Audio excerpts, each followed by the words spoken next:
Hey fellow YouTubers, how are y'all doing today? It is 5:30 p.m. on Sunday, October 23rd. I promised today I was going to give y'all my honest opinion of Fox's redo of Rocky Horror Picture Show. Let's do the time warp again. Now remember, okay, prior to this I watched the original on Logo. So, it was pretty fresh in my mind as I was watching this. And the reason I've waited so long to give y'all an update, aside from being exhausted yesterday, is because I didn't watch it till Friday. And I wanted to kind of stew on it for a day or two. Because sometimes I find myself feeling one way while I'm watching something. And then after a little bit of time of absorbing it, I kind of change my opinion. And that's exactly what happened here. Do not get me wrong. Laverne Cox is no Tim Curry. Victoria Justice, as much as I admire her and have watched her for years, thanks to my daughter watching Victorious on Nickelodeon, wasn't it? I have known her for a while. There were quite a few characters I was excited to see. And I was excited to see the update, honestly. Don't get me wrong, the original Rocky Horror is timeless. It is as poignant today as it was whenever it came out. And I am one of those cult followers of this movie. So that's saying a lot. But I went into this having that older one fresh in my mind so that I would be able to do a pretty good comparison. It had a very strong opening. If you have not seen this movie, if you have not seen the Rocky Horror Picture Show, first of all, are you living underneath a rock? And secondly, get off your heinies and watch it and then come back and listen to my review. Oh my goodness, it's fantastic. Okay, so the original movie starts off with the lips on the screen, and it's black, and that's all you see is the lips, and they're singing the opening song. The stage production and this version of Rocky Horror opened up with an usher singing the opening song. So that was exciting. I really enjoyed that, and she was, as she's singing the song and walking into the building where they're having the sci-fi double feature picture show, she is standing in front of all of these old science fiction movie posters, so that some of the bits and pieces that you might miss if you are a younger person are very readily available for you to see in the background as she's singing the song. I really enjoyed that part. I enjoyed the whole opening montage. That was fantastic, honestly. And in my opinion, the usher was a very good character. And then, of course, it goes into where the original movie starts with the wedding and Brad proposing to Janet. And I really enjoyed the song that they performed there in the remake. Although I found it a bit disconcerting because as they're singing to each other, they don't go back into the church like they do in the original. They go out into the graveyard in front of the church, and there's a funeral. Anyway, it's insane and crazy. I really liked the way it was done, but at the same time I thought that is a very circuitous route for a funeral procession to be taking through a graveyard. And then they decide that they're going to go tell the professor, or the professor whose class they met in, of course. And the car breaks down, the tire blows out, they walk up to the castle. All of that was pretty okay. There is something that Barry Bostwick's performance in the original just conveys so well that I don't feel like this Brad in the remake had. That's not to say that he didn't do a good job on Brad. It's just to say that it wasn't Barry Bostwick. And, I don't know. I mean, I've seen a few stage productions of this, but I've never seen Brad played quite that way before. So, that's something I'm having a little bit of trouble digesting still. Victoria Justice as Janet Weiss was pretty good. Of course, she's no Susan Sarandon, but then again, who is? And Susan Sarandon is one of those very iconic actresses. She just conveys so much with her performance in that film. So that's pretty. That was pretty off for me. The guy who played Riffraff, and I can't remember his first name, but I know his last name is like Carney. Rick Carney. It's an R. Carney, okay? It'd be Rick. He did a pretty interesting job with Riffraff. I watched one reviewer talk about how he kind of seemed like he was going into seizure every time he opened his mouth to sing. And I could see where that impression came from. However, I think it was developed in relation specifically to that character by Carney. I don't think that it was something that the film directors put in or anything. I think that was something that was done by Carney specifically for the film.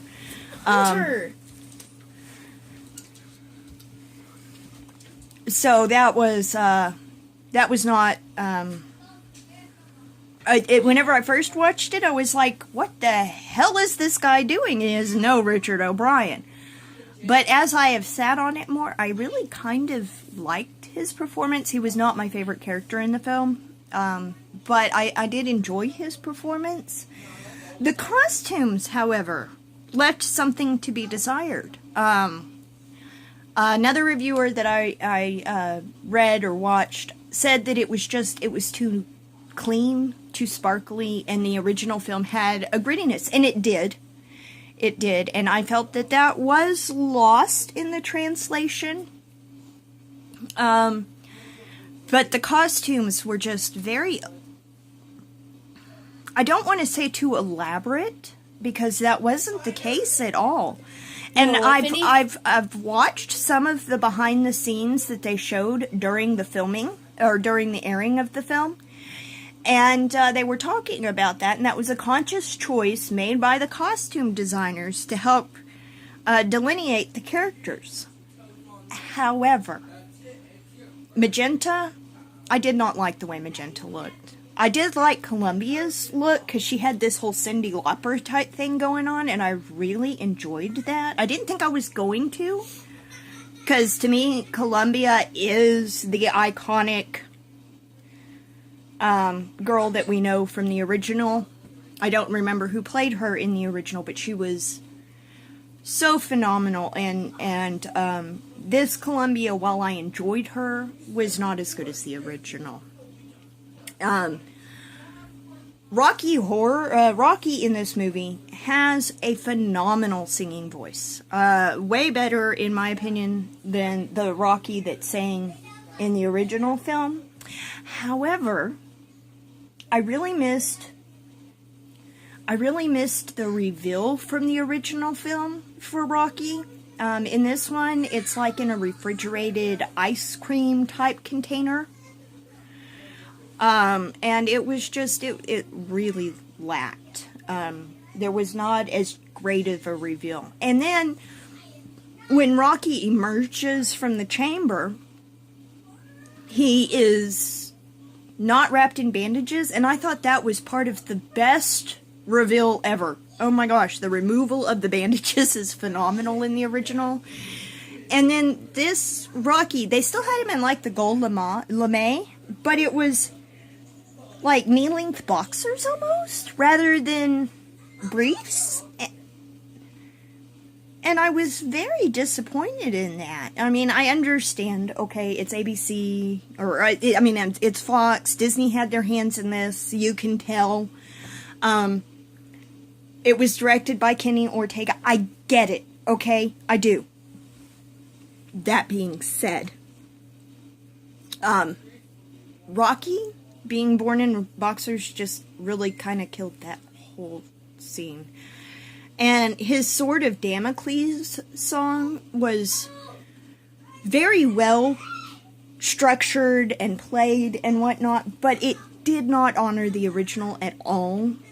That thrill of being alive for the first time, that sort of thing. So that was a disappointment. And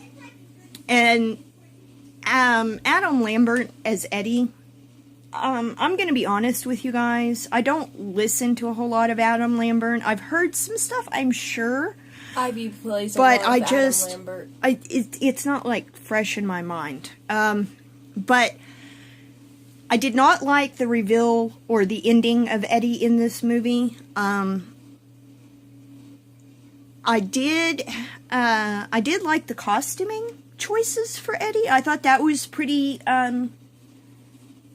respectful of the original. And I mean, come on, Meatloaf as Eddie. Oh my gosh, I love Meatloaf. I grew up on Meatloaf, you know, not just the food, the singer.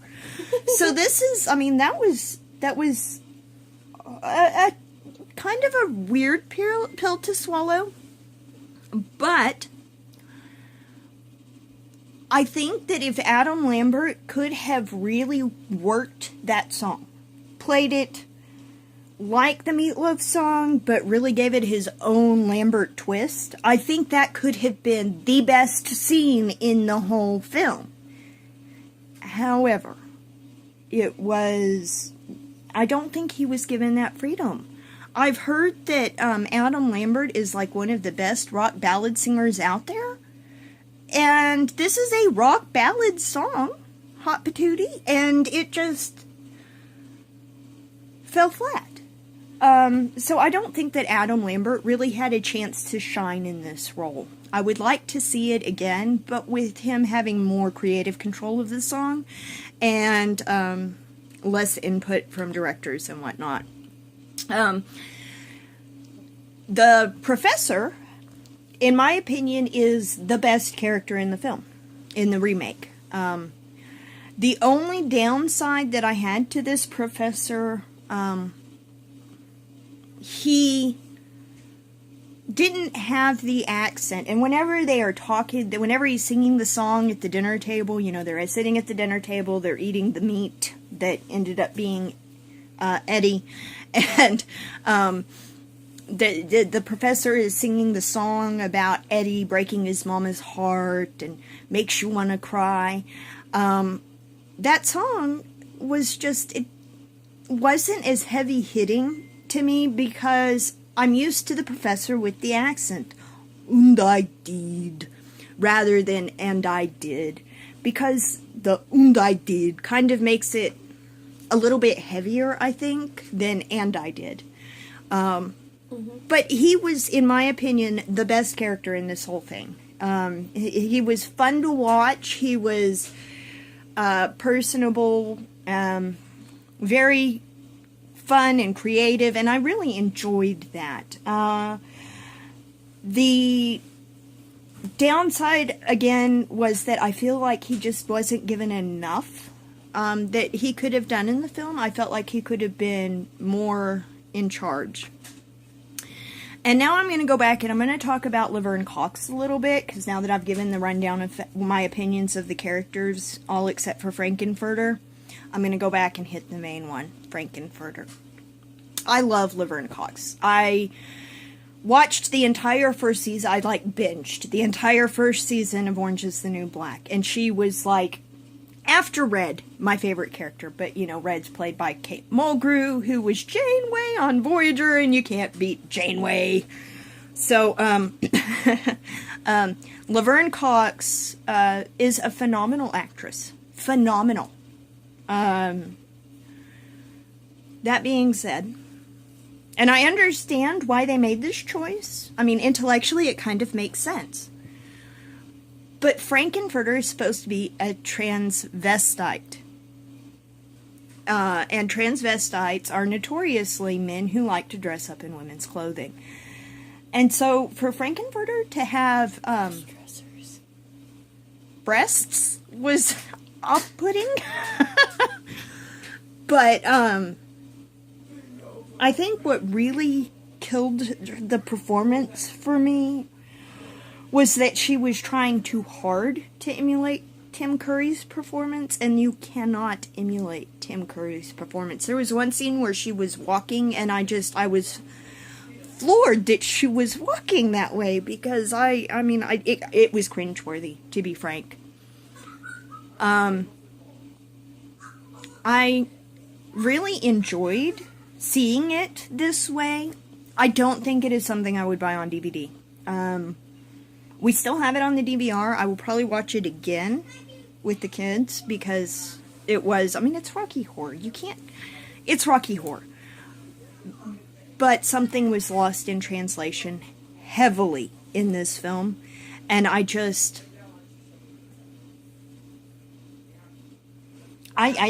lie, I'm disappointed in it. It was not as good as what I hoped it would be. But there were some good moments. It had some good moments, some good little toss-ins that were just references. That being said, again, go back, watch the original. If you have not seen it, please watch it. Give it a chance. I mean, what can it hurt? One time isn't going to kill you. And then watch the remake and see if you guys agree with me or not. I would love to hear y'all's feedback on this. So please, leave me a comment down below and let me know. If you guys watched it, if you have DVR'd it and you haven't watched it yet, let me know that. And when you do, please come back to this video and let me know. I want y'all's feedback on this. This is, this is iconic, you know? I mean, with Sound of Music and with Grease and things like that, those were all kind of filmed live and then come back, you know. And so any variances can be forgiven. But with Rocky Horror, they actually filmed that prior to the airing and then aired it the night of. And I don't know. I feel like for that, there should be better, more quality, higher quality. I just don't know. It felt like...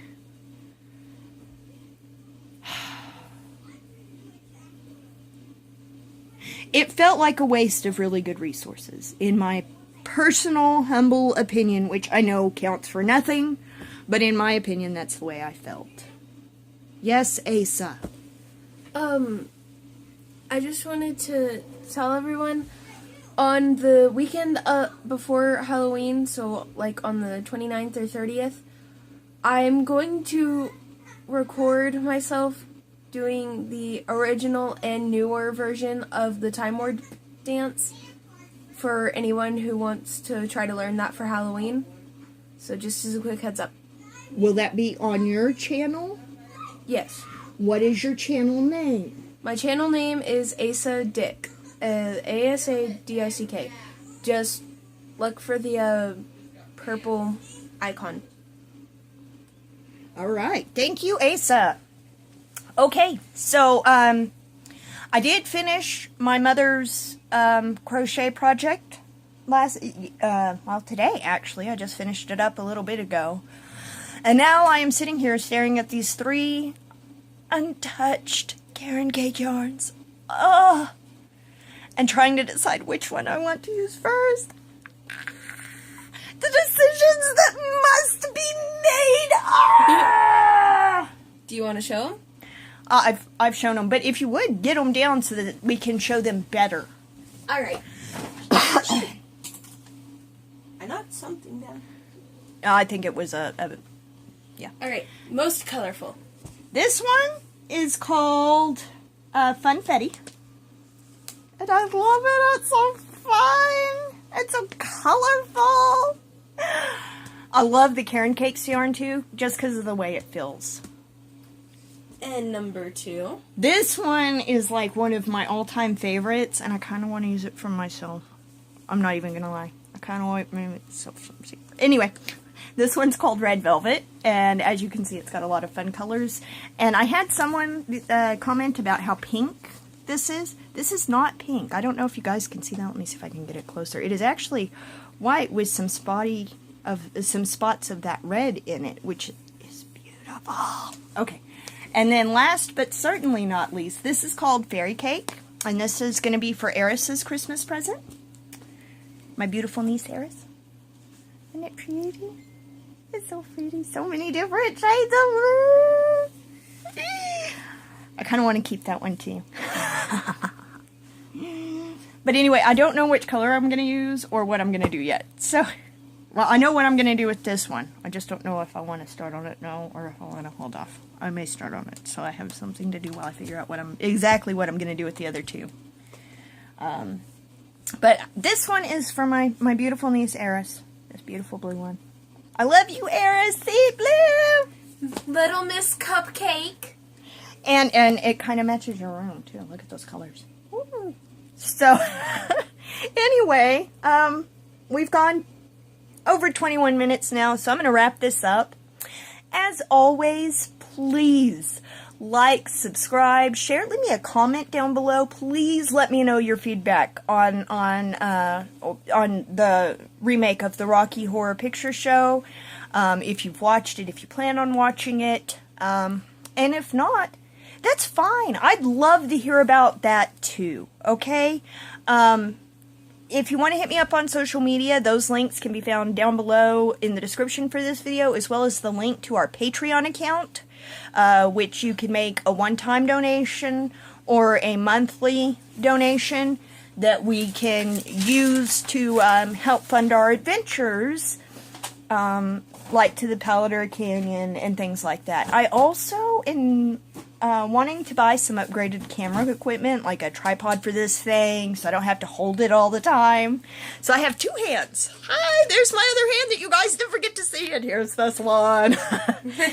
But that way you guys could see me talking, or maybe even crocheting, and that would be great.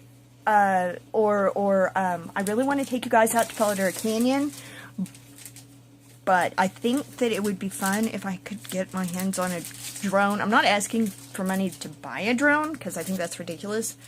But if any of my friends out there watching here in Amarillo have a drone that I might be able to borrow for that, let me know, okay? As always, much love. I'll see y'all tomorrow. Thanks for sticking with me this long. If you have made it to this mark, leave me a hashtag Tana. Alright? I'll see y'all later. Bye. On to the next.